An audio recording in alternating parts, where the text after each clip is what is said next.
اور اگر مجھے اصحاب الیمین بننا ہے تو پھر مجھے کیا ملے گا، اور فرق کتنا آ رہا ہے صرف اس وجہ سے کہ کام میں نے وہ کر لیے لیکن سبقت نہیں لے کے کیا، بڑھ بڑھ کے کام نہیں کیے، فارورڈ تھنکر نہیں ہوا، اور اگر غلط کام کیے تو پھر سوچیں کہ اس کا کیا انجام ہونے والا ہے۔ اور بائیں ہاتھ والے کیا ہیں؟ بائیں ہاتھ والے گرم ہوا اور گرم پانی میں ہوں گے اور سیاہ دھوئیں کے سائے میں، جو نہ ٹھنڈا ہے نہ فرحت بخش۔ بے شک یہ لوگ اس سے پہلے بہت نازوں میں پلے تھے اور بڑے بڑے گناہوں پر اصرار کرتے تھے۔ دیکھ بھی لیں گے یہاں پر ہائی لائٹ کر کے بتایا گیا کیا تھا، بہت نازوں میں پلے تھے، سپوائلڈ تھے، جو ان کا دل چاہتا تھا وہ کرتے تھے۔ آج کے دور میں آپ دیکھ لیں کہ جن گھروں میں یہ مسئلہ بہت زیادہ ہے نا کہ انہوں نے کہا جی ہمارا تو ایک ہی بیٹا ہے، 4 بہنوں کا بھائی، یا ایک ہی بیٹی ہے، 4 بہنوں کی بہن، یا یہ کہ جی ہم تو اپنے بچوں کو جو وہ مانگتے ہیں دیتے ہیں، اگر نہ دیا تو پھر فائدہ کیا ہوا، بس وہ منہ سے نکالتے نہیں تو ان کو ہر چیز ہر وقت حاضر کر دی جاتی ہے، اور ان کو کچھ بھی ہم کسی قسم کی تکلیف یا پریشانی یا ایکسپوجر سے بچاتے ہیں جس میں یہ کہ ان کو کوئی ایفرٹ کرنی پڑے۔ تو کیا ہے، یہ نازوں میں پلے ہوئے لوگ ہیں، تو وہ نازوں میں پلے ہوئے لوگ جو ہیں وہ اپنے لیے کئی دفعہ صحیح ڈیسیژن نہیں لے سکتے۔ یہ صرف ہمارا دین نہیں بتا رہا، دنیا میں بھی اگر آپ کسی ایکسپرٹ کے پاس جائیں تو وہ کہیں گے کہ یہ ایک بروٹل پیرنٹنگ مسٹیک ہے، یہ آپ نے ظلم کر دیا اپنے بچے پہ اگر آپ نے اس کو اس حد تک نازوں میں پالا کہ آپ نے اس کو کبھی دنیا کی ریالٹی کو دیکھنے ہی نہیں دیا جو اس کو فیس کرنے کی ضرورت تھی، اور پھر کیا بڑے بڑے گناہوں پر اصرار کرتے ہیں۔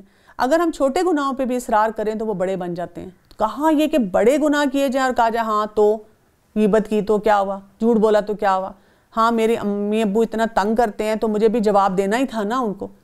تو صغیرہ گناہ جو ہیں وہ نہیں ہیں، یہاں پہ کبیرہ گناہ کی بات ہو رہی ہے کہ بڑے بڑے گناہ کرتے ہیں، اور کہتے ہیں کہ کیا جب ہم مر جائیں گے، مٹی اور ہڈی ہو جائیں گے تو کیا ہم دوبارہ اٹھا کھڑے کیے جائیں گے، اور کیا ہمارے اگلے باپ دادا بھی؟ آپ کہہ دیجئے کہ یقیناً سب اگلے اور پچھلے ضرور جمع کیے جائیں گے ایک مقرر دن کے وقت۔ پھر تم اے گمراہو، جھٹلانے والو، البتہ کھانے والے ہو تھوہر کا درخت۔ اب آپ دیکھیں کہ ایسے لوگوں کو کس طرح سے ٹریٹ کیا جا رہا ہے، اور اسی سے پیٹ بھرنے والے ہو، پھر ان پر گرم کھولتا ہوا پانی پینے والے ہو، پھر پینے والے بھی پیاسے اونٹوں کی طرح، اور قیامت کے دن ان کی مہمانی یہ ہے، ہم ہی نے تم سب کو پیدا کیا ہے، پھر تم کیوں باراور نہیں کرتے؟ اچھا پھر یہ بتلاؤ کہ جو منی تم ٹپکاتے ہو کیا اس کا انسان تم بناتے ہو یا پیدا کرنے والے ہم ہیں؟ ہم نے ہی تم میں موت کو متعین کر دیا اور ہم اس سے ہارے ہوئے نہیں ہیں کہ تمہاری جگہ تم جیسے اور پیدا کر دیں اور تمہیں نئے سرے سے اس عالم میں پیدا کریں جس سے تم بالکل بے خبر ہو۔ تمہیں یقینی طور پر پہلی دفعہ کی پیدائش معلوم ہی ہے، پھر کیوں عبرت حاصل نہیں کرتے؟ اچھا پھر یہ بھی بتلاؤ کہ تم جو کچھ بوتے ہو اسے تم ہی اگاتے ہو یا ہم اگانے والے ہیں؟ یعنی اب آپ دیکھیں اللہ سبحانہ وتعالیٰ اس بے بسی کی کیفیت میں جب وہ انسان ہے نا تو اس کو جھنجھوڑ جھنجھوڑ کے بتا رہے ہیں، دنیا میں احساس دلا رہے ہیں نا۔ یعنی اگر ہم فارورڈ گئے ہیں، آگے جا کے ہمیں نقشہ دکھایا گیا کہ دیکھو یہ ہونے والا ہے، پھر ہمیں واپس دنیا میں لا کے بتایا جا رہا ہے کہ اس وقت ہم اپنے ایٹیچیوڈز کی درستگی کریں، اس وقت ہم غور و فکر کریں کہ ہمیں کہاں ہونا چاہیے۔ اگر ہم چاہیں تو اسے ریزہ ریزہ کر ڈالیں اور تم حیرت کے ساتھ باتیں بناتے ہی رہ جاؤ کہ ہم پر تو تاوان ہی پڑ گیا، بلکہ ہم بالکل محروم ہی رہ گئے ہیں۔ اچھا یہ تو بتاؤ کہ جس پانی کو تم پیتے ہو اسے بادلوں سے پھر تم ہی اتارتے ہو یا ہم برساتے ہیں؟ اگر ہماری منشا ہو تو ہم اسے کڑوا زہر کر دیں، پھر ہماری شکر گزاری کیوں نہیں کرتے؟ اچھا ذرا یہ بھی تو بتلاؤ جو آگ تم سلگاتے ہو اس کے درخت کو تم نے پیدا کیا ہے یا ہم اس کے پیدا کرنے والے ہیں؟ ہم نے اسے سبب نصیحت اور مسافروں کے فائدے کی چیز بنایا ہے۔ فَسَبِّحْ بِاسْمِ رَبِّكَ الْعَظِيمِ، پس اپنے بہت بڑے رب کے نام کی تسبیح کیا کرو۔ بڑا امپورٹنٹ فارمولا یہاں دیا جا رہا ہے، جبکہ بار بار ہمیں وارننگز دی گئیں کہ کیا غلطیاں کی، کیونکہ آپ دیکھیں ہم سب کی زندگی میں کچھ لوگ ایسے ہوتے ہیں جو ہمارے بڑے پیارے ہیں، بہت انٹلیکچوئل ہیں، بہت اچھے لوگ ہیں، لیکن نہیں وہ سمجھ رہے، قرآن کو بھی نہیں پڑھنا چاہ رہے، حدیث بھی نہیں سننا چاہ رہے، اور لاجیکل تھنکنگ سے بھی نہیں وہ اللہ کی طرف آتے، بلکہ بہت زیادہ غلط رویوں میں جاتے ہیں۔ تو خود بھی ان کے لیے تسبیحات کریں، دعائیں بھی کریں، اور ان کو بھی اگر ہم اس کام پہ لگا دیں کہ اچھا آپ تسبیحات کریں، اللہ کی بڑائی بیان کرنا شروع کریں، اسی سے انسان کا انشاءاللہ دل کھلتا ہے۔ پس میں قسم کھاتا ہوں ستاروں کے گرنے کی، اور اگر تمہیں علم ہو تو یہ بہت بڑی قسم ہے کہ بے شک یہ قرآن بہت بڑی عزت والا ہے۔ اِنَّهُ لَقُرْآنٌ کریم، کہ قرآن کی یہاں پہ ویلیو بتائی جا رہی ہے جو ایک محفوظ کتاب میں درج ہے جسے صرف پاک لوگ ہی چھو سکتے ہیں، اور یہ رب العالمین کی طرف سے اتارا ہوا ہے۔ بس کیا تم ایسی بات کو سرسری اور معمولی سمجھ رہے ہو؟ یعنی ہم اس کو ویلیو ہی نہ دیں؟ تو قرآن مجید کی جو ویلیو ہے بہت امپورٹنٹ ہے۔ ہمارے ساتھ دراصل ہوتا یہ کہ ہم ایکسٹریم رویوں کی طرف جاتے ہیں. ہم سے اگر پہلے 1-2 جنریشن پہلے دیکھیں تو لوگ کیا کرتے تھے, اور ابھی بھی ہماری سوسائٹی میں بہت سے لوگ اسی پریکٹس کو فالو کرتے ہیں کہ قرآن مجید کو بہت اوپر رکھا جاتا ہے, اس کی طرف کمر نہیں کی جاتی, اور اس کو ہر صرف بابرکت مواقع پہ جو ہے وہ استعمال کیا جاتا ہے. تو اس کی قدر و منزلت ہے اور کرنی بھی چاہیے, لیکن یہ کہ ہم نے اس کو کئی دفعہ اتنا اونچا رکھ دیا کہ پھر ایک اور نسل آئی اور اس نے کہا کہ نہیں, اس کو پڑھنا چاہیے, اس کو سمجھنا چاہیے, اور انہوں نے اس کو جسٹ another بک سمجھ کے ٹریٹ کرنا شروع کر دیا. لائبریری میں بھی باقی کتابوں کے ساتھ ویسے ہی رکھ دیا اور کہا ہاں سو کیا فرق پڑتا ہے, یہ قرآن ہے تو یہ کتاب ہی ہے نا, اس کو پڑھنا ہی ہے نا. تو یہ بھی ایٹیچیوڈ درست نہیں ہے. ہمیں یہ یاد رکھنا چاہیے کہ اس کی یہ محفوظ کتاب ہے جو اللہ تعالیٰ کی طرف سے آئی ہے, اور اس کو پاکی کے ساتھ چھونا چاہیے, اور ہر وقت ہمیں یاد رکھنا چاہیے اللہ تعالیٰ کا کلام ہے, اور اس کی جو ویلیو ہے اس کو ہمیں محسوس کرنا چاہیے. اس کو جسٹ لائک another بک نہیں لینا چاہیے, اور اپنے حصے میں یہی لیتے ہو کہ جھٹلاتے پھرو. بس جب کہ روح نرخرے تک پہنچ جائے گی اور تم اس وقت آنکھوں سے دیکھتے رہو, ہم اس شخص سے بنسبت تمہارے بہت زیادہ قریب ہوتے ہیں لیکن تم دیکھ نہیں سکتے. بس اگر تم کسی کے زیر فرمان نہیں اور اس قول میں سچے ہو تو ذرا اس روح کو تو لوٹاؤ. بس جو کوئی بارگاہ الہی سے قریب ہو گیا اسے تو راحت ہے اور غذائیں ہیں اور آرام والی جنت ہے. تو انسان کو خود احساس ہو جانا چاہیے. آپ سوچیں نا کہ وہ کیا کیفیت ہوگی. تھوڑی دیر کے لیے امیجن کریں کہ جب انسان بالکل مرنے کے قریب آ چکا ہے اور اس کے سامنے یہ حقیقت واضح ہو رہی ہے کہ کیا کچھ ہے, اور جو شخص اپنے دائیں ہاتھوں والوں میں سے ہے تو بھی سلامتی ہے تیرے لیے کہ تو دائیں ہاتھوں والوں میں سے ہے, لیکن اگر کوئی جھٹلانے والے گمراہوں میں سے ہے تو کھولتے ہوئے پانی کی مہمانی ہے اور دوزخ میں جانا ہے, اور یہ خبر سراسر حق اور قطعاً یقینی ہے. فَسَبِّحْ بِاسْمِ رَبِّكَ الْعَظِيمِ, بس تو اپنے عظیم الشان پروردگار کی تسبیح کر. ایک حدیث میں آتا ہے کہ رسول اللہ صلی اللہ علیہ وسلم نے فرمایا, اللہ تعالیٰ ملک الموت سے فرماتا ہے کہ میرے فلاں بندے کے پاس جاؤ اور اسے میرے دربار میں لے آؤ. میں نے اسے رنج, راحت اور آرام, تکلیف, خوشی, ناخوشی, غرض ہر آزمائش میں آزما لیا ہے اور اسے اپنے مرضی کے مطابق پایا ہے. بس اب میں اسے ابدی راحت دینا چاہتا ہوں. جاؤ اور اسے میرے خاص دربار میں پیش کرو. اور ملک الموت 500 رحمت کے فرشتے اور جنت کے کفن اور جنتی خوشبوئیں ساتھ لے کر اس کے پاس جاتے ہیں. گو ریحان ایک ہی ہے لیکن سرے پر 20 قسمیں ہوتی ہیں. ہر قسم کی جداگانہ مہک ہوتی ہے. سفید ریشم ساتھ ہوتا ہے جس میں مشک کی لپٹیں ہوتی ہیں. یعنی بڑے ہائی پروٹوکول کے ساتھ اللہ کے نیک بندے جو ہیں ان کو لے کے جایا جاتا ہے. ام ہانی رضی اللہ عنہ نے رسول اللہ صلی اللہ علیہ وسلم سے فرمایا کہ کیا ہم مرنے کے بعد آپس میں ایک دوسرے سے ملیں گے اور ایک دوسرے کو دیکھیں گے؟ تو آپ صلی اللہ علیہ وسلم نے فرمایا, روح ایک پرندے کی طرح ہو جائے گی جو درختوں کے میوے چگے گی یہاں تک کہ قیامت قائم ہو جائے گی, اور اس وقت روح اپنے جسم میں واپس چلی جائے گی. اسی طرح یہاں تسبیحات کی بات ہوئی تو ہم دیکھتے ہیں کہ جب عقبہ بن عامر فرماتے ہیں کہ جب یہ آیت نازل ہوئی تو رسول اللہ صلی اللہ علیہ وسلم نے فرمایا کہ لوگ اسے رکوع میں پڑھیں, یعنی سبحان ربی العظیم اور سبحان ربی الاعلیٰ سجدے کے لیے پڑھیں. تو آپ دیکھیں کہ جو تسبیحات ہوتی ہیں نا جس میں اللہ کی بڑائی بیان کی جاتی ہے, ان کو بھی بہت زیادہ پڑھنا چاہیے اور بار بار جو ہے ان کے مطابق اپنے رب کی عظمت کو محسوس کرنا چاہیے. 27واں پارہ سورہ الحدید. بسم اللہ الرحمن الرحیم. سبح للہ ما فی السماوات والارض وہو العزیز الحکیم. شروع کرتی ہوں اللہ کے نام سے جو بہت مہربان اور نہایت رحم فرمانے والا ہے. آسمانوں اور زمین میں جو ہے سب اللہ کی تسبیح کر رہے ہیں, وہ زبردست اور باحکمت ہے. آسمانوں اور زمین کی بادشاہت اسی کی ہے, وہی زندگی دیتا ہے اور موت بھی, اور وہ ہر چیز پر قادر ہے.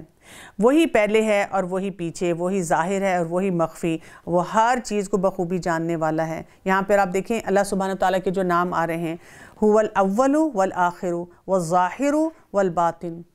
کون کون سے؟ خاص طور پہ اول جب کچھ نہیں تھا تو اللہ تعالیٰ موجود تھے, آخر جب کچھ نہیں رہے گا تب بھی اللہ کی ذات رہے گی. ہم اسی میں کھو کے رہ جاتے ہیں. ہم کہتے ہیں مطلب کیسے ہو سکتا ہے, میں تھوڑی دیر کے لیے سوچ رہی ہوں جب کچھ نہیں تھا تو اللہ تعالیٰ تھے, نہیں تھے تو مطلب کیسے, اس سے پہلے کیا تھا؟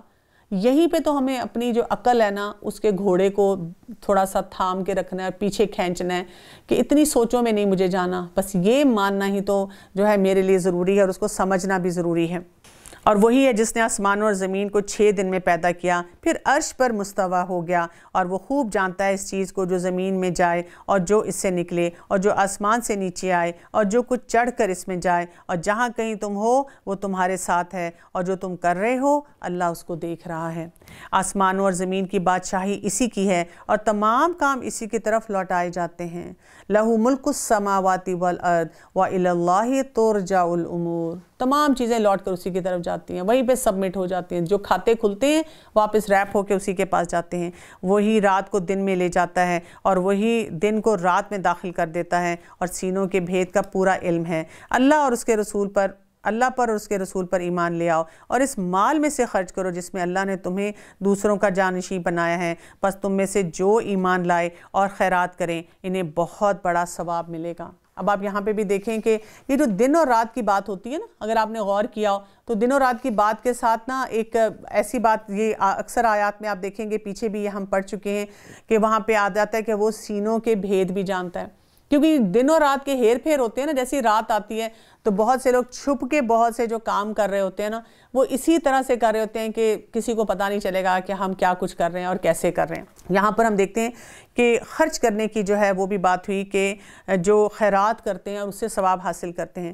تو ابو ہریرہ رضی اللہ عنہ سے روایت ہے کہ رسول اللہ صلی اللہ علیہ وسلم نے بخیل اور سخی کی مثال ان 2 آدمیوں کے ساتھ بیان کی جن کے جسموں پر لوہے کی بڑی چادریں لپٹی ہوں اور ان کے ہاتھ ان چادروں کے اندر ان کے سینے اور ہنسلی کی ہڈیوں کے ساتھ باندھے گئے ہوں۔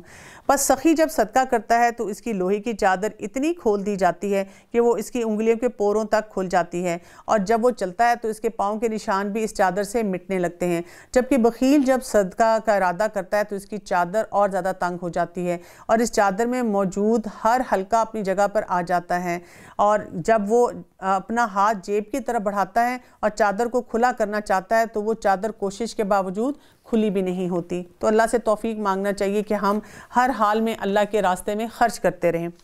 تم اللہ پر ایمان کیوں نہیں لاتے حالانکہ خود رسول تمہیں اپنے رب پر ایمان لانے کی دعوت دے رہا ہے، اور اگر تم مومن ہو تو وہ تم سے مضبوط عہد و پیمان بھی لے چکا ہے، اور وہ اللہ ہی ہے جو اپنے بندے پر واضح آیات اتارتا ہے تاکہ وہ تمہیں اندھیروں سے نور کی طرف لے آئے۔ یقیناً اللہ تعالیٰ تم پر نرمی کرنے والا اور رحم فرمانے والا ہے۔ تمہیں کیا ہو گیا ہے کہ تم اللہ کی راہ میں خرچ نہیں کرتے؟ دراصل آسمان اور زمین کی میراث کا مالک اللہ ہی ہے۔ تم میں سے جن لوگوں نے فتح سے پہلے فی سبیل اللہ دیا ہے اور قتال کیا ہے وہ دوسروں کے برابر نہیں بلکہ ان کے بہت بڑے درجے ہیں جنہوں نے فتح کے بعد خیراتیں دی اور جہاد کیے۔ ہاں، بھلائی کا وعدہ تو اللہ تعالیٰ کا ان سب سے ہے، جو کچھ تم کر رہے ہو اس سے اللہ خبردار ہے۔ من ذا الذی یقرض اللہ قرضا حسنا فیضاعفہ لہ ولہ اجر کریم۔ کون ہے جو اللہ تعالیٰ کو اچھی طرح قرض دے پھر اللہ تعالیٰ اسے اس کے لیے بڑھاتا چلا جائے اور اس کے لیے پسندیدہ اجر ثابت ہو جائے۔ قیامت کے دن تو دیکھے گا کہ ایماندار مرد اور عورتوں کا نور ان کے آگے آگے اور ان کے دائیں دوڑ رہا ہوگا۔ آج تمہیں ان جنتیوں کی خوشخبری ہے جن کے نیچے نہریں بہہ رہی ہیں، جن میں ہمیشہ کی رہائش ہے، اور یہ بہت بڑی کامیابی ہے۔ یعنی وہ لوگ جنہوں نے اللہ کے راستے میں بہت کچھ کیا، ان کے پاس ایک اسپیشل لائٹ سورس ہوگا جس دن پچ ڈارک ہوگا، اور وہ ان کے آگے آگے اور ان کے دائیں طرف جائے گا، ان کو ساری ڈائریکشن دیتا چلا جائے گا۔ اس دن منافق مرد اور عورتیں ایمانداروں سے کہیں گے کہ ہمارا انتظار تو کرو، وہ ان کو روکیں گے کہ ہمیں بھی وہ لائٹ سورس چاہیے، تو ہم بھی تمہارے نور سے کچھ روشنی حاصل کر لیں۔ جواب دیا جائے گا کہ تم اپنے پیچھے لوٹ جاؤ اور روشنی تلاش کرو۔ پھر ان کے اور ان کے درمیان ایک دیوار حائل کر دی جائے گی جس میں دروازہ بھی ہوگا، اور اس کے اندرونی حصے میں تو رحمت ہوگی اور باہر کی طرف عذاب ہوگا۔ جیسے آپ دیکھیں کوئی آپ کو فون پہ بڑا تنگ کرتا ہے نا، بار بار آپ کو میسج کرتا ہے، آپ سے ڈیمانڈز کر رہا ہوتا ہے، تو ہم کیا کرتے ہیں؟ اس کو بلاک کر دیتے ہیں، اس کو وہیں پہ روک دیتے ہیں، پاز کر دیتے ہیں۔ تو یہ کچھ ایسی کیفیت ہے کہ وہ ان کو درمیان کوئی دیوار آ جائے گی اور وہ ان سے وہ فائدہ حاصل نہیں کر سکیں گے۔ یہ چلا چلا کر ان سے کہیں گے کہ کیا ہم تمہارے ساتھ نہ تھے؟ وہ کہیں گے ہاں تھے تو صحیح، لیکن تم نے اپنے آپ کو فتنے میں پھنسا رکھا تھا اور انتظار میں ہی رہے اور شک و شبہ کرتے رہے، اور تمہیں تمہاری فضول تمناؤں نے دھوکے میں رکھا یہاں تک کہ اللہ کا حکم آ پہنچا، اور تمہیں اللہ کے بارے میں دھوکہ دینے والے نے دھوکے میں ہی رکھا۔ الغرض، آج تم سے نہ فدیہ قبول کیا جائے گا اور نہ کافروں سے، اور تمہارا ٹھکانہ دوزخ ہے، وہی تمہارا رفیق ہے اور بہت ہی برا ٹھکانہ ہے۔ کیا اب تک ایمان والوں کے لیے وقت نہیں آیا کہ ان کے دل ذکر الہی سے اور جو حق اتر چکا ہے اس سے نرم ہو جائیں اور ان کی طرح نہ ہو جائیں جنہیں ان سے پہلے کتاب دی گئی تھی، پھر جب ان پر ایک زمانہ دراز گزر گیا تو ان کے دل سخت ہو گئے اور ان میں سے بہت سے فاسق ہیں۔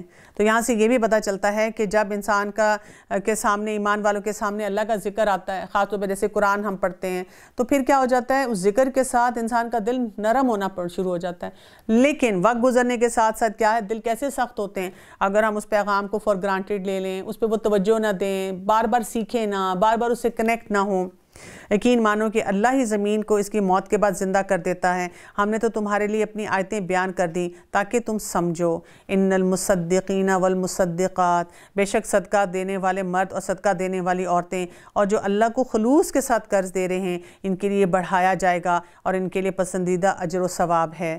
اللہ اور اس کے رسول پر جو ایمان رکھتے ہیں وہی لوگ اپنے رب کے نزدیک صدیق اور شہید ہیں، اور ان کے لیے ان کا اجر اور ان کا نور ہے، اور جو لوگ کفر کرتے ہیں اور ہماری آیتوں کو جھٹلاتے ہیں وہ جہنمی ہیں۔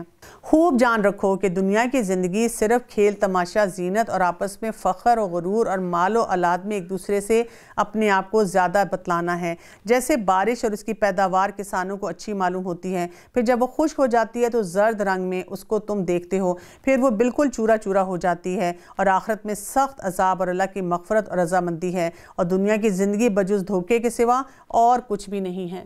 تو اب یہاں پہ وہ بتا دیا گیا کہ جو دنیا میں زیادہ انوالو ہو جائیں گے تو کیا ہو جائے گا، کھیل تماشا، انٹرٹینمنٹ، کیجول ایٹیٹیوڈ اور زینت، دکھاوا ہوگا، فخر ہوگا مال اور اولاد میں۔ یعنی آپ سوچیں ایسے آپ دنیا کے پیچھے لگیں گے کہ اس میں کوئی آپ کو حاصل نہیں ہے، کوئی اینڈ نہیں ہے۔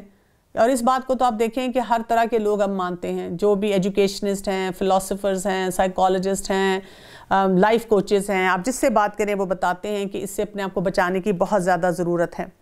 سابقوا الی مغفرۃ من ربکم، دوڑ کے آؤ اپنے رب کی مغفرت کی طرف اور اس جنت کی طرف جس کی وسعت آسمان و زمین کی وسعت کے برابر ہے، اور یہ اس لیے بنائی گئی ہے جو اللہ پر اس کے رسول پر ایمان رکھتے ہیں۔ یہ اللہ کا فضل ہے، ذالک فضل اللہ، یہ اللہ کا فضل ہے جسے چاہے دے، اور اللہ بڑے فضل والا ہے۔ نہ کوئی مصیبت دنیا میں آتی ہے، نہ خاص تمہاری جانوں میں، مگر اس سے پہلے کہ ہم اسے پیدا کریں وہ ایک خاص کتاب میں لکھی ہوئی ہے۔ یہ کام اللہ تعالیٰ پر بہت آسان ہے، تاکہ تم اپنے اس سے فوت شدہ کسی چیز پر رنجیدہ نہ ہو جایا کرو اور نہ عطا کردہ چیز پر گھمنڈ میں جاؤ، اور گھمنڈی اور شیخی کور اللہ کو پسند نہیں ہے۔ واللہ لا يحب كل مختال فخور۔ تو یہاں پر یہ کہا گیا کہ انسان کے اندر بیلنس کیا ہونا چاہیے، کوئی چیز چلی گئی تو یہ نہ سوچے اینڈ آف دا ورلڈ، بھائی یہ سب کچھ ختم ہو گیا، اور کوئی چیز حاصل ہوگی تو یہ نہ سوچے واہ بھائی واہ میں بڑی چیز ہوں۔ جو خود بھی بخل کرے اور دوسروں کو بھی بخل کی تعلیم دے، سنو جو بھی منہ پھیرے، اللہ تعالیٰ بے نیاز اور حمد و ثنا والا ہے۔ یقیناً ہم نے اپنے پیغمبروں کو کھلی دلیلیں دے کر بھیجا اور ان کے ساتھ کتاب اور میزان نازل فرمایا تاکہ لوگ عدل پر قائم رہیں، اور ہم نے لوہے کو اتارا جس میں سخت ہیبت اور قوت ہے، اور لوگوں کے لیے اور بھی بہت سے فائدے ہیں، اور اس لیے بھی کہ اللہ تعالیٰ جان لے کہ اس کے اور اس کے رسولوں کی مدد بے دیکھے کون کرتا ہے۔ بے شک اللہ تعالیٰ قوت والا زبردست ہے۔ تو یہ جو لوہا ہے نا، یہ اللہ تعالیٰ کی طرف سے آئے، یہ وہ میٹل نہیں ہے جس کو آپ مینوفیکچر کرتے ہیں ڈائریکٹلی، ہاں اس کے استعمال سے پھر بہت سارے اور جو ہیں مختلف قسم کی چیزیں وہ بنائی جاتی ہیں۔ بے شک ہم نے نوح اور ابراہیم علیہ السلام کو پیغمبر بنا کر بھیجا، اور ہم نے ان دونوں کی اولاد میں پیغمبری اور کتاب جاری رکھی، تو ان میں سے کچھ تو راہ یافتہ ہیں اور ان میں سے اکثر نافرمان ہیں۔ اس کے بعد بھی ہم نے اپنے رسولوں کو پے در پہ بھیجتے رہے، اور ان کے بعد عیسیٰ ابن مریم کو بھیجا اور انہیں انجیل عطا فرمائی، اور ان کے ماننے والوں کے دلوں میں شفقت اور رحم پیدا کر دیا۔ ہاں رہبانیت تو ان لوگوں نے از خود ایجاد کر لی تھی، ہم نے ان پر اسے واجب نہ رکھا تھا سوائے اللہ کی رضا جوئی کے، سو انہوں نے اس کی پوری رعایت نہ کی۔ پھر بھی ہم نے ان میں سے جو ایمان لائے تھے انہیں ان کا اجر دیا، اور ان میں زیادہ تر لوگ نافرمان ہیں۔ اے لوگو جو ایمان لائے ہو، اللہ سے ڈرتے رہا کرو اور اس کے رسول پر ایمان لاؤ۔ اللہ تمہیں اپنی رحمت کا دوہرا حصہ دے گا اور تمہیں نور دے گا جس کی روشنی میں تم چلو پھرو گے، اور تمہارے گناہ بھی معاف فرما دے گا۔ اللہ تعالیٰ بخشنے والا مہربان ہے۔ یہ اس لیے کہ اہل کتاب جان لیں کہ اللہ کے فضل سے کسی حصے پر بھی انہیں اختیار نہیں، اور یہ کہ سارا فضل اللہ ہی کے ہاتھ میں ہے، وہ جسے چاہے دیتا ہے۔ واللہ ذو الفضل العظیم، اور اللہ تعالیٰ بہت ہی بڑے فضل والا ہے۔ یہاں پر ہم دیکھتے ہیں کہ ایک ذکر اور بھی آیا رہبانیت کا، کہ جو رہبانیت ہے نا یہ ہمارے دین میں نہیں ہے۔ اور اکثر اوقات ہم دیکھتے ہیں کہ لوگ اسی بات سے شاید گھبراتے بھی ہیں کہ اچھا اگر ہم دین کی طرف آئیں گے تو شاید ہمیں سب کچھ چھوڑنا پڑ جائے گا جو ہم کر رہے ہیں، جو باتیں جن کو ہم انجوائے کر رہے ہیں۔ تو یہاں پر ہم دیکھتے ہیں کہ انس رضی اللہ عنہ سے روایت ہے کہ 3 آدمی رسول اللہ صلی اللہ علیہ وسلم کے ازواج کے گھر تشریف لائے اور ازواج مطہرات سے رسول اللہ صلی اللہ علیہ وسلم کی عبادت کا حال پوچھا۔ جب انہیں آپ کی عبادت کی خبر دی گئی تو انہوں نے اپنے اعمال کو کمتر سمجھا اور کہا کہ ہم اور کہاں نبی کریم صلی اللہ علیہ وسلم، تو ان کی تو اگلی پچھلی سب لغزشیں معاف ہو چکی ہیں۔ پھر میں سے ایک نے کہا میں ہمیشہ ساری رات قیام کیا کروں گا، دوسرے نے کہا میں ہمیشہ روزے رکھا کروں گا، کبھی روزے ترک نہیں کروں گا، تیسرے نے کہا کہ میں عورتوں سے علیحدہ رہوں گا، کبھی نکاح نہ کروں گا۔ اتنے میں رسول اللہ صلی اللہ علیہ وسلم بھی تشریف لائے اور آپ کو ان کی گفتگو کی خبر دی گئی تو آپ نے فرمایا تم ہی ہو جنہوں نے ایسا اور ایسا کہا تھا، سنو اللہ کی قسم میں تم سے سب سے زیادہ اللہ سے ڈرنے والا اور سب سے زیادہ متقی ہوں، لیکن میں روزے رکھتا ہوں، افطار بھی کرتا ہوں، میں راتوں کو نماز بھی پڑھتا ہوں، سوتا بھی ہوں، میں عورتوں سے نکاح بھی کرتا ہوں۔ اب جس شخص نے میری سنت یا طریقے سے بے رغبتی کی تو اس کا مجھ سے کوئی تعلق نہیں۔ تو اللہ تعالیٰ ہمیں توفیق دے کہ ہم اپنے دین کے اس مزاج کو اور اس بیلنس کو سمجھیں اور اللہ کی نعمتوں کا شکر ادا کریں اور اللہ کی عبادت اس طرح کریں جس طرح مطلوب ہے۔ وآخر دعوانا ان الحمد للہ رب العالمین سبحانک اللہم وبحمدک اشہد ان لا الہ الا انت استغفرک واتوب الیک۔ السلام علیکم ورحمۃ اللہ وبرکاتہ۔